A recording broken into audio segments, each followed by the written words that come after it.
have your... No Ox fan is absolutely crazy. That's a goddamn black hole.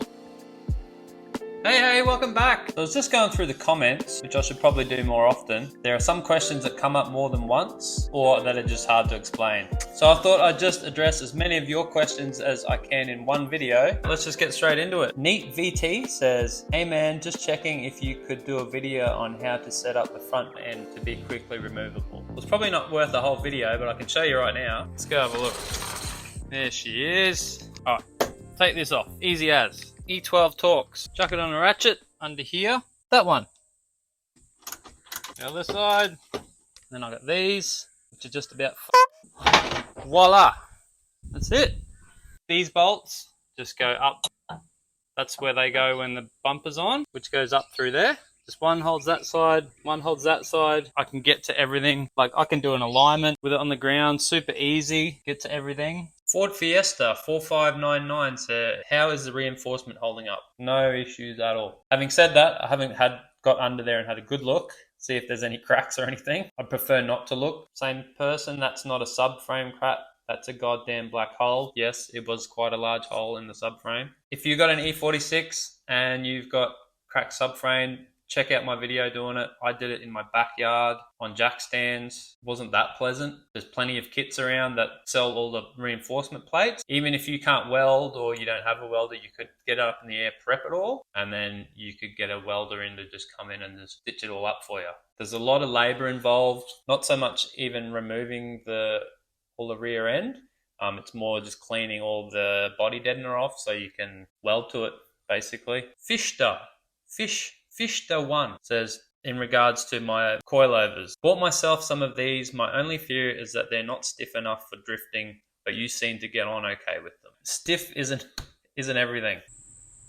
If anything, I have a problem with sway. Like I probably need bigger sway bars on mine. I prefer a bit less body roll in the front. I think the new release of max speeding rods coilovers are a bit stiffer anyway. Depends on what you want, I guess. The joy with E46s is the divorced rear end, so you can just slap different springs in the back in like 5 minutes. Andrew Garage commented, do you think about turbo? It's a 323, right? What the mods have you installed for the power? Really like your project. Firstly, thank you. Yes, it's a 323i, and yes, I do think about turbo. I'll just say this build is a marathon, not a sprint. Gaming Channel 98 from the coilovers video. I use some springs from a Russian tractor in the rear, so you're able to come very low and stiff, perfect for drifting. Well, I don't know if stiff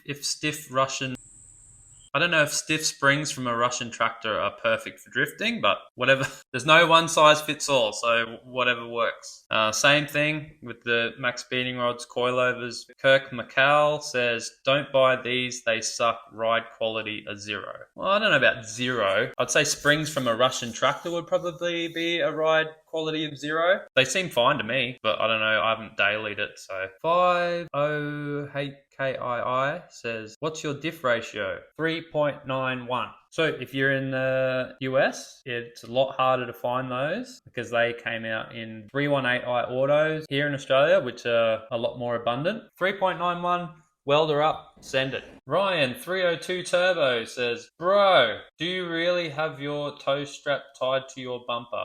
I'll show you. Technically, it's zip tied to the bumper. I just zip tied it on there so it doesn't fall off all the time when I'm taking the bumper off. So it still feeds through the bolt. You can still tow off it and it's not going to rip out. It's just zip tied into position where the bolt goes through, basically. So yes, it is zip tied to the bumper, but not in the way you'd think. I've seen people getting around with just tow straps just zip tied to their front grille. New Volare M Sport says, what wheels are those? Desperately looking for a set. Yeah, they're just cheap steelies with a good offset. They're like nearly a 0 offset. Dynamic wheels, 16x8. And the reason I went with those is because they're cheap. And if you smash into something with them, not like alloys are going to crack. They'll bend and you can bang them back into shape if you want. It's good for learning. I'll show you.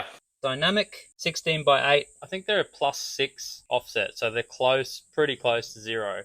And you can see they sit pretty well on these. And on the front, I'm currently running 205/55 16s. And you can see I don't have, I still got a bit of clearance and they still scrub, mainly around here though. Because I have a bit more of a caster now, they're the tires are closer to the front there. And then same on the rears, you can see they're pretty good fitment. Usually I run 195 to 205s, depending on what I can get my hands on the back. At one stage I even had 215s, but I don't want to go any wider than 215s on this thing, on stock power. But yeah, I'm running 195 50 16s, and I was even running 195 45s for a while.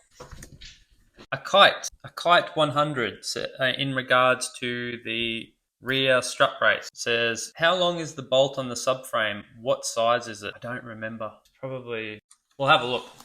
Yep, that's about 70 mil. Base of the brace is about another 70. So yeah, it's about 140 millimeter bolt that goes through there. Pretty big. All right. Claude on Thomas Morgan says, no aux fan is absolutely crazy. Do you have overheating issues? No.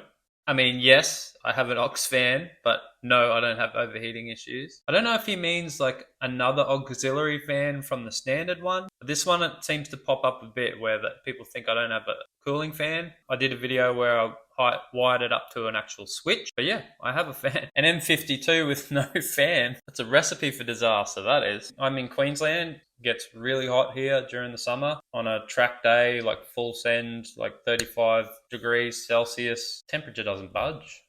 So yeah, been good. And that's just the factory standard fan. YRW Marley says, are you done making videos? Sad face emoji. Nope, I'm not. I just live a busy lifestyle and I don't tend to pump them out as regularly as other people, but I try and do it regularly-ish every month as best I can. Land Marine 2012 says, I have the exact same angle kit on my E46 and I find the steering is a lot tighter than factory when trying to turn the wheels left and right by hand off the ground. Is this the same for you? You're losing leverage, so rather than being able to move the steering arm like that easily, it's doing it from here, and it's going to feel tighter, yeah. But I actually like the tighter feel. I think it feels good. But it shouldn't be super tight. Like if you struggle to turn it, even when it's off the ground, yeah, something ain't right there. Land Marine 2012. Rough Raff says, hey, how are you dealing with ABS, and did you deactivate by using the ASC button or the DSC, or are you disconnecting any sensors? Disconnected the left-hand rear. Yeah, and I've never had any dramas with it. The ABS kicking in. It's like the ABS is non-existent, which is the way we want it. Jose Animate, sorry if I stuffed your name up. In regards to the angle kit, is the eBay FAPO kit? I think it is. It just wasn't. It was just from a different supplier and it wasn't labeled as that. A lot of people ask that question, so maybe it must look the same. I'd say it probably is. But that angle kit is probably one of the best upgrades I did, and I haven't had absolutely any problems with it. Get it at will says, what half cage is that? So the main hoop was R32 Skyline, then the rest I put in myself with motorsport tube. Fits pretty well actually. Christian says, what header / exhaust do you have? None. Stock as a rock. They're catless headers because that's just how they came out here in Oz, but they're just factory ones. The whole powertrain, with the exception of the diff, is basically stock. Catch can, cold air intake, everything else is stock. If you have the right setup, you can drift an E46 on stock power. Even 318Is, if you're good enough. It's the way to go. When I got the Bimmer, I thought, oh, I'm going to have to do a lot of stuff to get it, just to learn in it. But it is so much fun. Just as is. I know it's not the most powerful thing. I don't risk breaking everything while I'm learning because it's not overpowered. Yeah, if you got one, just do it. Just send it. Put some coilovers in it, weld the diff, maybe an angle kit, make sure the cooling system's up to scratch, and just start getting seat time because just run like stock tires and rims. Hutchman05 says, welding in flip-flops is definitely something I haven't seen before. Mate, come to Australia. You'll see a lot of stuff you haven't seen before. And it's beautiful here. And yes, some of us weld in flip-flops or thongs. Jake Silvers says on my weight reduction video, says, did you pull the airbag computer out from under the center console? Yes. Anything airbag related, out of there. You can remove all that stuff and it won't give you any grief. Like it won't make the car run bad or anything like that. Limp mode, nothing like that. Lickit 1999 says, here we go. This is from my water pump. that I did. All that corrosion is because you're not using the blue BMW coolant. Obviously you can't mix coolants, so you can't have green coolant mixing with red coolant mixing with blue coolant. I will probably put the BMW stuff in next just to be safe, but I think my concentration was definitely way too high. Too much glycol in the beginning of that. That is a good question about the coolant. Michael Blacktree says the best part of a project car is getting out there and having fun with it. Yes, 100%. Don't overbuild. Just do the minimum you need to do to get it out and then start driving it and then build it up from there. I've had that for 2 years now and I haven't done any engine mods yet. Once everything else is dialed in nice, then I'll give it a bit of a boost. All right, before I go, I just want to give a shout out to some other channels I think you should go and see. First one is Day Crew. They're pretty cool. Another local. They do a lot of cool stuff. They've got an MX-5 or Miata, and they've also got an E46 as well. The next one is Marino Custom Build. He's about to start an E36 build. So if you're an E36 person, go over there, check that out. And then there's AU House. So if you're in the US and you want something a little bit different, see how we do it down here, check out AU House. It's an automotive shop on the Gold Coast that specializes in AU Falcons, breed of car that we only really got here. And turns out they're pretty good drift cars as well. But we got an awesome car culture here in Australia. So yeah, it's always good to check out some other channels and just get some other perspectives. There's no one size fits all for working on cars. Check those channels out, spread the love around. It's bloody hot outside. Anyone watching that is from Oz, stay safe with all the flooding and the wild weather and everything. Love yous all. See you in the next one.